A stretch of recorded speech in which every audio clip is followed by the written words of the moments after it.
साथियों नमस्कार, जय श्री कृष्णा, वंदे मातरम।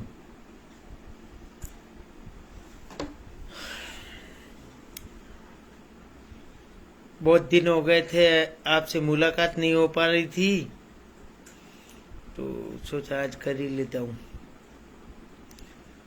साथियों, कुछ जीवन के मार्मिक बिंदुओं पे हम बात करेंगे आज।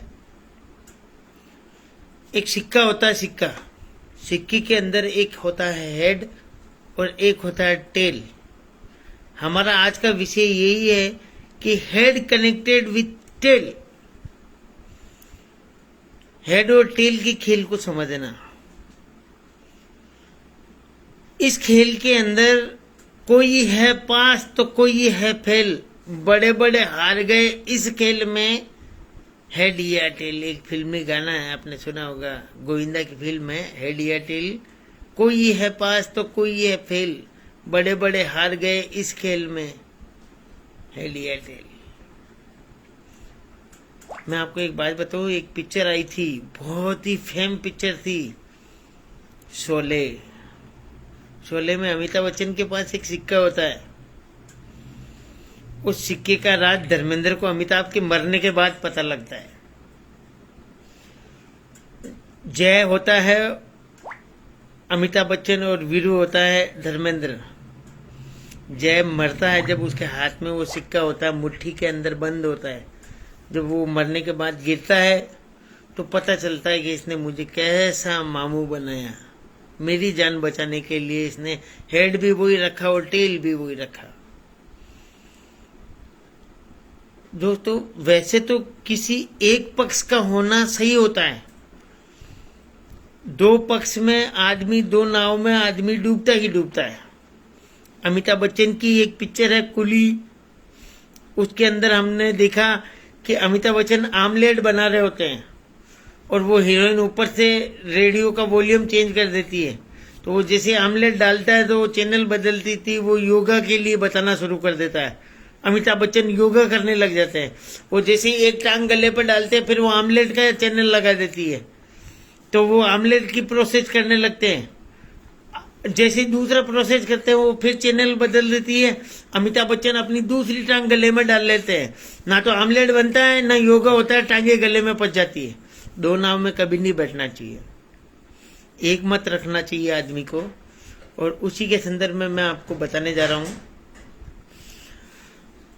एक्चुअली मैं दैनिक नवज्योति के अंदर इंटरव्यू देने गया था। सामने जो जर्नलिस्ट थे वो सबसे एक ही सवाल पूछ रहे थे। उन्होंने मेरे से भी वही सवाल पूछा। सवाल क्या पूछा कि आपकी शादी हो गई? मैंने कहा नहीं हुई। बोले आपके सामने दो लड़कियां हैं, एक काली है एक गोरी है, लेकिन जो काली है वो गुणवान है, आप दोनों में से किससे शादी करोगे? तो मैं चुपचाप बैठ गया। थोड़ी देर बाद में बोला, यार आपसे पहले जितने भी लोग आए थे सब तपाक से उत्तर दे के चले गए, आप इतना क्या सोच रहे हो? मैंने कहा सर सोचने की बात है, मैं कंडीशन देखूंगा। बोला इसमें क्या कंडीशन देखना, दो में से एक को सेलेक्ट करना है। मैंने कहा नहीं, मैं कंडीशन देखूंगा। अगर गोरी लड़की में गुणवान बनने की क्षमता है तो मैं पहले गोरी से शादी करूंगा, क्योंकि ये मेरी एबिलिटी है, मैं उसको गुणवान बना सकता हूं। काली को गोरा नहीं कर सकता, फेयर एंड लवली बिगाड़ के पागल हो जाऊंगा। लेकिन अगर गोरी में गुणवान बनने की क्षमता नहीं है तो पागल को घर पे लाके क्या करूंगा? फिर काली से ही करूंगा। माँ जो रोटियां बना तो दे, खाना तो खिलाए, समझदारी हूं तो अकल तो रही। आज अकल वाली लड़कियां मिलती कितनों को है? मेरी कोई माताएं बहनें सुन रही हो तो बुरा ना माने, किंतु सच है ये। विजन ओपन करके, गीता का सार है ज्ञान श्रेष्ठ है। आप अगर ज्ञान से अगर मार्ग खोल के चलते हो, quality is the best policy. और उसी क्वालिटी के लिए मैं आपको एक विजन दे सकता हूं। मैं बार बार, मेरा लाइव आने का सिर्फ और सिर्फ एक ही मकसद होता है, आर्थिक आजादी, आर्थिक संपन्नता। तुम बिन यज्ञ न होता, तुम बिन कुछ नहीं आता, मन नहीं घबराता, पाप उतर जाता, सब संभव हो जाता। जिस घर तुम रहती सब संभव हो जाता, मन नहीं घबराता। ओम जय लक्ष्मी माता। मैं तो लक्ष्मी जी के लिए ही बात करता हूँ। मेरी ये घुमा फिरा के लाला चौपड़ी वाली जो भी बात है सब लक्ष्मी जी के लिए ही है। हकीकत बात कह रहा हूँ मैं। और मैं बंदा बिल्कुल straightforward, come to top point, direct बात करने वाला हूँ। मुझे ना तो कोई राजनीति आती है, ना कोई दूसरा लफड़ा जानता हूँ। मैं सीधी बात करता हूँ। और मुझे ये फेसबुक लाइव पे सीधा आने का एक सबसे अच्छा मार्ग लगता है, जिसमें एक बहुत ही विश्वास के साथ हार्टली कनेक्ट होके और अपने दिल की बात, अपने विचारों को आप तक पहुंचा सकूं। तो अगर आप ऐसा कुछ प्रोसेस जानना चाहते हैं, समझना चाहते हैं, तो मेरे पास ऐसा एक विकल्प है।